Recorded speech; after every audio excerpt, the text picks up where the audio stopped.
Bonjour, c'est Virginie de Coaching et Bien-être. Bienvenue à cette nouvelle guidance. Une guidance pour la pleine lune du 5 juillet 2020 dans le signe du Capricorne. Le Capricorne qui est un signe de terre. Voilà, donc l'élémentaire est relié évidemment à la terre, à la nature. On parle aussi souvent, voilà, quand on est relié à la terre, on parle d'ancrage, d'enracinement, quelque chose, voilà, qui est de l'ordre du rationnel, du concret, du matériel, de la profession, de la carrière.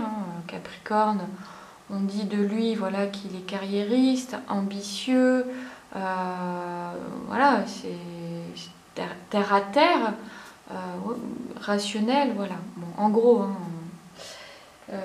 voilà pour ce qui est un petit peu de cette énergie qu'on va peut-être retrouver là, évidemment, dans cette pleine lune en Capricorne.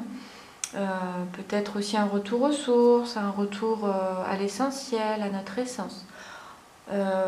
Voilà, on peut... voilà, je vais juste vous lire, là, j'ai lu dans un petit magazine ce qu'ils en disent justement des énergies qui vont être en place lors de cette pleine lune en Capricorne. Alors ils disent, voilà, cette pleine lune apporte un ancrage assez fort et la capacité d'avancer par étapes avec discernement. Donc elle est bénéfique ou plus simple à traverser pour ceux qui sont nés sous les signes d'eau et de terre, comme les taureaux, cancer, vierge, scorpion, capricorne et poisson. Donc elle invite à regarder concrètement ce qui se déroule dans sa vie, à ne plus faire l'autruche, à observer sa relation au monde professionnel et sa façon d'appréhender les événements. Et son message, ça va être de lâcher prise. Donc on va voir ce que nous dit un petit peu cette guidance, si elle suit un petit peu voilà, ce que je viens de lire ou pas. On va voir s'il y a du hasard ou s'il n'y en a pas. On va bien voir. Donc pour illustrer cette guidance, comme vous voyez, j'ai choisi plusieurs oracles et un tarot. Alors, comme oracle, je vais commencer par les oracles. J'ai choisi le reflet de lune de Célia Melville, donc vraiment qui est un oracle encore pour l'ancrage. Voilà, c'est vraiment pur, brut, voilà, tout en étant beau évidemment, très poétique, mais voilà, pour aider à l'ancrage, il est très bien. Voilà, dans le concret, dans le présent. Ensuite, j'ai choisi toujours The Illuminated Earth Oracle, voilà, qui d'ailleurs illustre ici l'élément de la Terre et qu'on va retrouver ici. Pour l'oracle encore, j'ai choisi, alors ici on a la carte, je vous montre, peut-être que vous allez reconnaître. Ce sont les oracles Red Seeds Oracle. Là, il y en a deux, j'ai les deux. Voilà. Et j'en oublie un. Comme oracle, oui, j'ai pris celui-ci, mon oracle. Voilà, pour mettre de bonne humeur. Prendre un peu de recul, c'est pas mal, un peu de légèreté. Et pour le tarot, j'ai choisi le tarot Fauna. Voilà, qui est un tarot qui est plutôt doux, bienveillant, voilà, spirituel, et puis qui est relié à la terre, à la nature. Voilà, voilà pour ce qui est des jeux. Et juste pour illustrer aussi le signe du Capricorne, qui en tarot est représenté par le diable, et ici dans le Numinous Tarot, l'illustrateur, le créateur de ce tarot, l'a intitulé The Shadow, l'ombre. Et j'aime beaucoup cette interprétation du diable, cette illustration, parce que là il est vraiment enchaîné. Il est enchaîné à quoi? On peut supposer à certains de ses liens toxiques, de ses croyances toxiques, de son ombre. Donc son ombre qui peut être parsemée de peur, d'émotions oui, négatives, stressantes. Et du coup, à force, ça lui a vraiment carrément troué le cœur, quoi.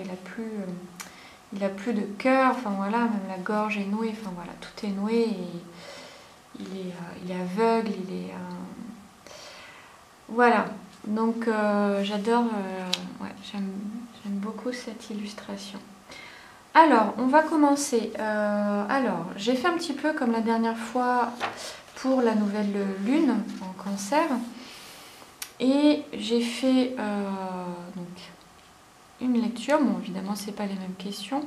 Mais ensuite, là, les cartes qui sont sur le côté, ça va être plutôt des énergies à incarner. Voilà, on verra ça à la fin. On va commencer par la lecture avec le tarot Fauna. La première question ici, comment être ambitieux sans être impitoyable? Oui, parce que le Capricorne, comme je le disais tout à l'heure, il peut être ambitieux et parfois être effectivement impitoyable, intraitable avec les autres et puis même avec lui, hein, être dans une exigence de perfection, voilà, quitte à être un peu intolérant avec les autres, impatient, etc. Que de belles choses. Je suis Capricorne. Voilà. Donc, alors, comment être ambitieux sans être impitoyable? Nous avons la justice. La justice, eh bien, ça nous renvoie, oui, à être juste avec les autres, mais surtout avec nous-mêmes, finalement. Voilà, essayer de reconnaître qu'effectivement, on peut être ambitieux, on a le droit d'être ambitieux. Mais oui, ne pas être dans le fait, comme je disais tout à l'heure, d'être intolérant vis-à-vis des autres et trouver le juste équilibre déjà en soi. Ne pas être de voir tout blanc, tout noir, vraiment être dans le juste milieu et de ne pas trop vouloir en faire d'un côté, essayer de ne pas voir tout blanc ou tout noir. C'est vraiment cette notion de ne pas vouloir trop en faire d'un coup et du coup en délaisser tout ce qu'il y a à côté. C'est vraiment ça qui ressort de cette lame. Donc c'est vraiment quelque chose de profond. Alors peut-être qu'il y a d'autres domaines. Là, je parle plus du domaine professionnel, mais ça touche évidemment toutes les autres sphères. Ça peut être aussi dans la sphère familiale, personnelle, sentimentale, etc. Peut-être qu'il y a cette tendance-là à être un petit peu intolérant, peut-être être injuste avec les autres et à trop vouloir demander aux autres. Et ouais, il y a vraiment ce manque d'équilibre et du coup, se dire que vous avez le droit d'être ambitieux tout en étant dans la justesse avec vous-même, avec votre rythme et avec les autres. Alors, qu'est-ce qui pourrait faire, qu'est-ce qui pourrait aider à retrouver cette justesse, cet équilibre? Alors, il peut y avoir le fait de s'organiser. Là, je vais parler vraiment concrètement, hein, comment vous pouvez agir dans votre vie. Vraiment, oui, l'organisation peut y faire énormément. Vraiment avoir, par exemple, des routines, des rituels. Voilà, de telle heure à telle heure, vous vous fixez sur quelque chose, vous faites votre truc. Et voilà, ça peut vous laisser plus de souplesse, plus de légèreté, plus de justesse dans votre rythme et d'être moins injuste, moins intolérant avec les autres. Voilà, de terminer une tâche et d'en reprendre une, voilà, le lendemain. Vraiment d'être très mesuré. Voilà, c'est le terme. D'être dans la demi-mesure. Ouais, c'est et puis de poser vos limites, mais tout dans la souplesse, dans la justesse. Il y a aussi d'autres, voilà, pour essayer de retrouver un peu de justesse et d'équilibre, il y a beaucoup d'activités, beaucoup de méthodes pour retrouver ça, comme la méditation, comme le yoga, comme bon, il y a un tas de choses. Moi, je parle de ça parce que c'est ce que je pratique. Mais voilà, comment être ambitieux sans être impitoyable, voilà, vous avez quelques suggestions et voilà, ne pas oublier de vous recentrer, de vous écouter, de ne pas d'être plus souple, quoi. Vous pouvez être ambitieux tout en étant souple avec vous-même et avec les autres. Voilà. Ensuite, comment éviter d'être obsédé par le travail au détriment de sa vie personnelle et familiale? Bon, on avait déjà un peu souligné ici, voilà, les réponses peuvent être les mêmes qu'ici. On va voir le 2 de Pentacle. 2 de Pentacle. Alors, comment éviter d'être obsédé par le travail? Bon, déjà, là, on peut supposer que c'est une maman avec ses 2 enfants. Donc, effectivement, on peut... il y a la notion de retrouver cet équilibre familial, ce partage familial. Comment éviter d'être obsédé par le travail? Pour moi, c'est de prendre son temps. Chaque chose en son temps. De revenir à la source, de revenir à l'essentiel. Et comme je disais tout à l'heure, l'organisation peut y aider beaucoup. De s'organiser. Voilà, si vous êtes quelqu'un qui aime bien planifier, qui aime bien tout ça, bon, ça sera moins compliqué pour vous. Voilà, quitte à vous lever à 5 h du matin avant tout le monde pour faire vos trucs que vous ne pouvez pas faire à un autre moment. Voilà, faites ce que vous aimez dès le lever du matin par rapport à votre travail, par exemple. Et pas à un autre moment de la journée. Enfin, voyez ce qui vous parle par rapport au fait de s'organiser, aux routines matinales, etc. Mais en tout cas, comment éviter d'être obsédé par le travail? Enfin, moi, en tout cas, là, je vois ça. Je vois que ne pas oublier de prendre du bon temps, même pour vous, enfin, c'est primordial. De prendre du bon temps, de prendre son temps. Ici aussi, j'avais dit tout à l'heure, ne pas vous précipiter à faire un tas de choses, quitte à vous disperser. Une chose à la fois. Une chose à la fois. Et après, oui, c'est évident aussi qu'il faut s'écouter, écouter ses besoins, écouter les besoins aussi des autres. C'est pas toujours évident hein, de penser... à soi, aux autres, de concilier sa vie professionnelle, sa vie familiale, personnelle, etc. Mais c'est possible, c'est possible. Quand on veut, quand on s'organise comme il faut, justement pour rééquilibrer tout ça, voilà, donc je pense avoir répondu à la question. Après... voyez si vous voyez autre chose dans les cartes, hein, allez-y, j'espère que vous voyez bien quand même. Alors, la troisième, comment être moins têtu, plus patient et moins dur envers les autres? Et puis envers soi-même, hein, parce qu'en général, quand on est dur avec les autres, c'est qu'on est un petit peu dur aussi avec soi-même. Hein. Donc, comment être moins ou plus? Donc là, on a le roi de coupe. Le roi de coupe, il nous dit un petit peu pareil, hein, il nous dit de prendre son temps, voilà, d'apprécier les bonnes choses de la vie, d'être au contact de ses besoins, au contact de ses émotions, hein, là aussi on l'avait, hein, d'être au contact des émotions, ses propres émotions et aussi aux émotions des autres. C'est important aussi d'écouter les autres, d'être dans la communication aussi, hein, pour être bien avec les autres, pour être bien avec soi-même.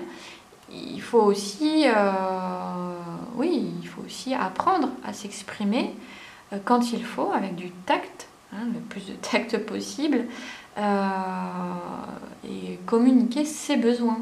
aux autres pour, voilà, pour être sûr d'avoir une certaine liberté, une certaine légèreté, souplesse. Voilà, il y a vraiment la communication.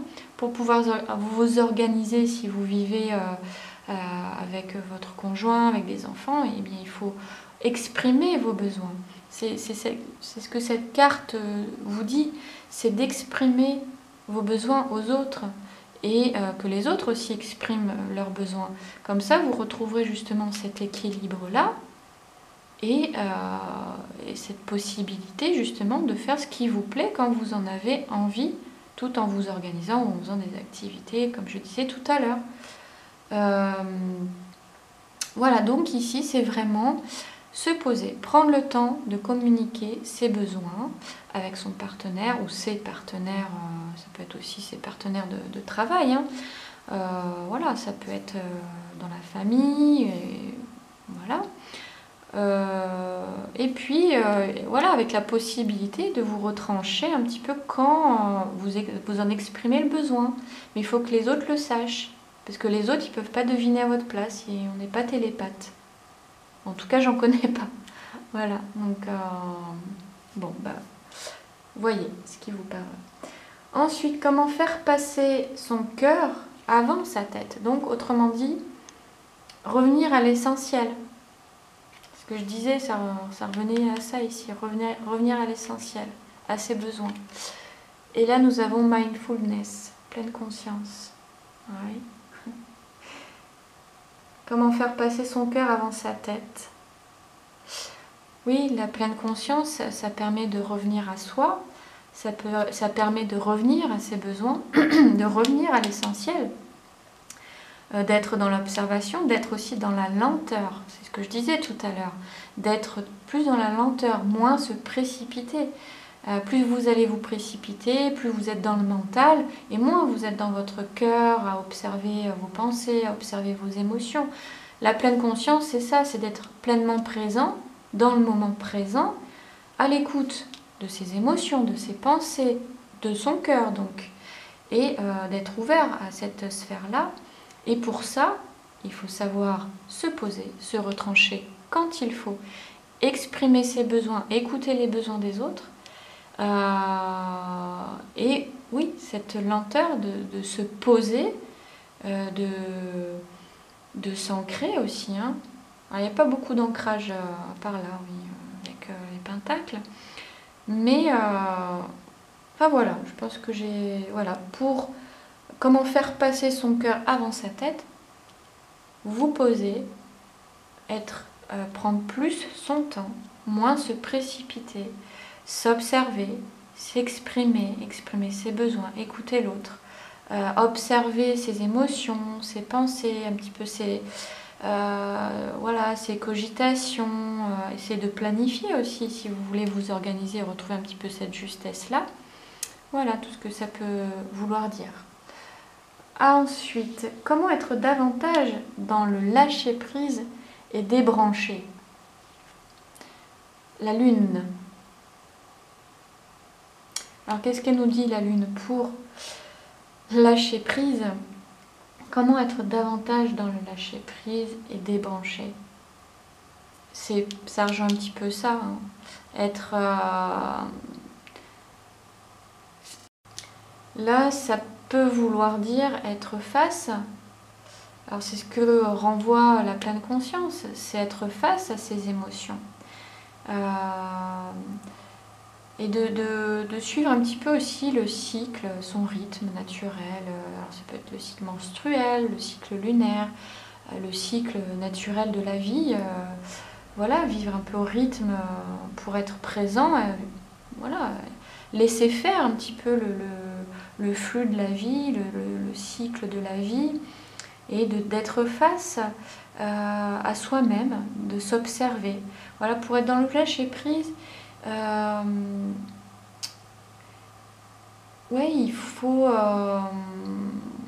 être dans le lâcher-prise, être face à soi, être un peu plus souple, être pleinement conscient de ce qui peut nous rendre inconfortables, nous nous rendre aussi intransigeants.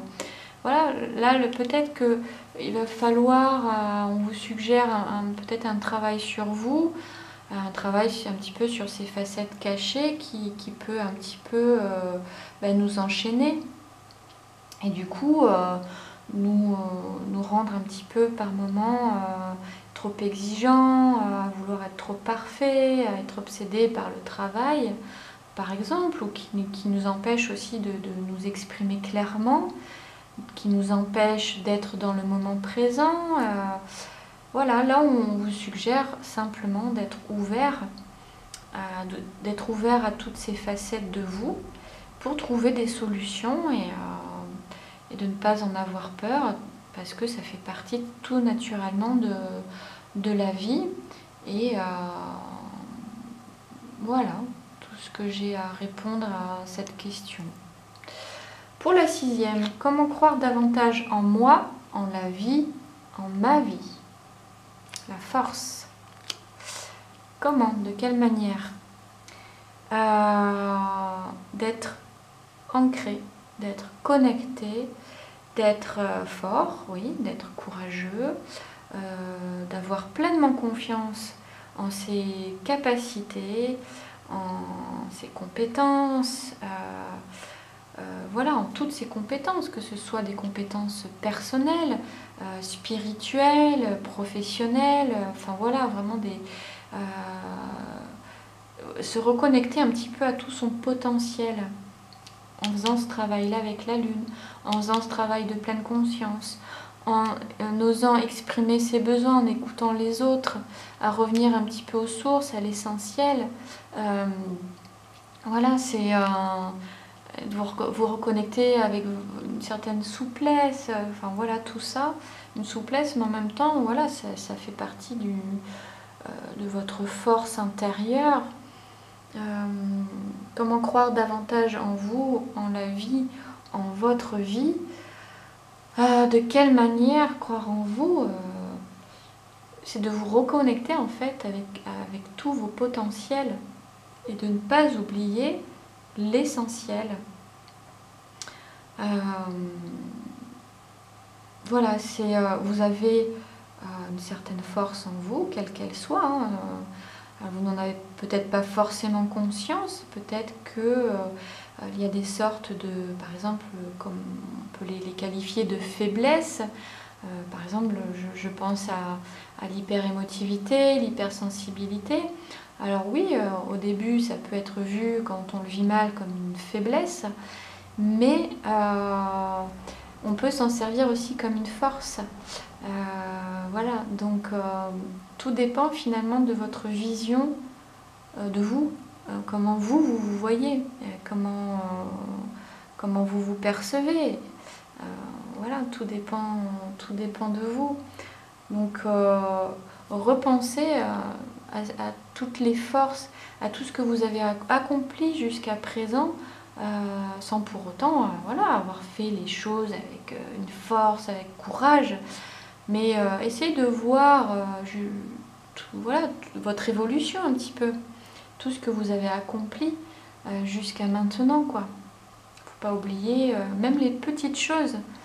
Voilà, c'est toujours bon à prendre et à reconnaître pour justement pouvoir avancer. Voilà, donc là, dans ce tirage, là, il y a vraiment 3 lames majeures, donc qui sont vraiment des choses profondes, des étapes vraiment à franchir, des étapes importantes, soit à modifier en vous, soit à améliorer, à approfondir, à exploiter. Enfin, il y en a 4, hein, parce qu'avec Mindfulness, c'est une lame supplémentaire, hein, mais je la considère comme une lame majeure. Donc, voyez ce qu'il y a vraiment d'important pour vous lors de cette pleine lune, et puis même peut-être tout le cycle lunaire. Hein. Voyez ce qui vous parle. Ben voilà, la justice, la demande de justesse, de souplesse, de légèreté. Ici, revenir au moment présent, revenir à soi. Observer toutes ces facettes cachées, faire un travail sur soi, et puis retrouver un petit peu la force en vous, quoi, tout votre potentiel, tout en exprimant vos besoins et écouter les autres. Voilà en gros. On va passer maintenant aux différentes énergies à incarner durant cette pleine lune et au-delà. La première ici avec The Illuminated Earth Oracle, on a quel talent activé. Alors quel talent? Path, superbe accent. Path qui est le sentier, le chemin. Alors là, quel talent activé? Alors justement, on a le fait, ça rejoint un petit peu la pleine conscience, un petit peu l'éveil à soi, la quête initiatique qu'on peut avoir aussi avec la lune. Donc oui, un chemin à parcourir. Quel talent activer? Vous pouvez activer cette capacité à vous élever, à vous réveiller à vous, donc exprimer vos besoins, à vous reconnecter, oui, à vous, et à vos facettes cachées pour être moins dans l'intransigeance, etc., etc. Voilà. La capacité à vous élever, donc à évoluer, à vous transformer, à changer certaines parties de vous que vous n'appréciez pas trop, que vous ne tolérez pas en vous. Et voilà, en général, ce que vous ne tolérez pas non plus chez les autres, c'est ce que vous ne tolérez pas chez vous non plus. Donc posez-vous cette question-là. Qu'est-ce que je ne tolère pas chez les autres? Et qui me renvoie à moi finalement. Donc voilà, talent activé, capacité à évoluer, à changer, à vous éveiller à vous. Voilà. Quelle déesse incarnée? I am lost. Je suis perdue, je crois. Non, je sais plus. C'est vrai que je l'ai pas, je l'ai pas du tout traduit. C'est vrai que la dernière fois j'avais traduit cette carte et puis là, bon, je vais faire très brièvement. Je vais pas traduire parce que franchement je suis une bille en anglais. Je vais pas, puis je perdrai trop de temps à lire et puis à vous traduire en même temps. En gros, d'après ce que je lis, bon, le challenge, vulnérabilité. Bon, voilà, le cadeau, nouvelle perspective. C'est un petit peu, ça rejoint un petit peu voilà, le sentier, le chemin qui vous demande d'activer ce potentiel-là, ce talent-là, de trouver de nouvelles perspectives pour justement évoluer, vous transformer. Et le challenge, oui, tout à l'heure, je parlais de vulnérabilité, de faiblesse que vous pouviez percevoir à travers une certaine hyperémotivité, hypersensibilité. Voyez peut-être justement cette hyper-émotivité, cette hypersensibilité, plutôt comme une force et comme vous amenant vers de nouvelles perspectives. Voilà. Donc, plus de paix intérieure aussi. Voilà. I'm lost. Ouais. Ariane Né, la déesse. Voilà. Donc voilà pour la déesse. Ensuite, quelle énergie déployer lors de cette pleine lune? Alors j'ai pris le reflet de lune. Quelle énergie déployer? Et nous avons le livre. Alors le livre, qu'est-ce que ça peut vouloir dire? Quelle énergie? Ça va être peut-être une énergie, oui, d'apprentissage, de connaissance sur vous, comme mindfulness, comme The Moon tout à l'heure qu'on a vu. Et oui, l'énergie à déployer, là, ça va être la connaissance de vous. Approfondir un peu les choses sur vous. Voilà. Quel atout réveiller? Alors, j'ai pris mon oracle, autosabotage. Je vous lis ici là, dans la bulle. Quoi? J'installe une ambiance océanique dans ma tête pour bien entendre ma petite voix. Voilà. Ne laisse pas tes pensées brouiller la fréquence de ta petite voix intérieure. Elle est silencieuse, sage et sympathique. Veille à calmer le brouhaha dans ta tête pour pouvoir l'entendre plus facilement. Et c'est ce que on avait vu un petit peu avec la pleine conscience. Vous êtes peut-être, oui, dans l'autosabotage avec le diable, Capricorne, représenté par le diable. C'est très lié aussi symboliquement à tout ce qui est auto-sabotage. Il y a peut-être justement une tendance à s'auto-saboter quand on est dans l'intransigeance, l'intolérance, etc. Des fois, oui, c'est pour s'auto-saboter. Et du coup, là, on vous demande de réveiller un petit peu votre atout qui est d'écouter votre petite voix intérieure et d'être dans la lenteur, plus dans la lenteur et de vous recentrer, d'être dans l'observation de tout ce que j'ai dit tout à l'heure. Voilà, et on va tirer une dernière carte, j'ai oublié. Pour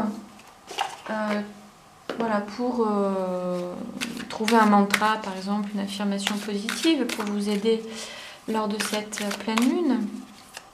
Alors, quel mantra poser pour cette pleine lune?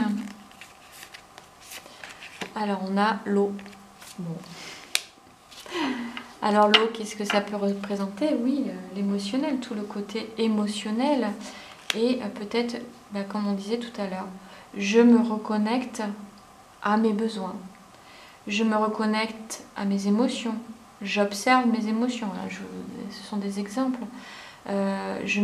J'accepte ma vulnérabilité. J'accepte mes émotions, mes sentiments, ma sensibilité.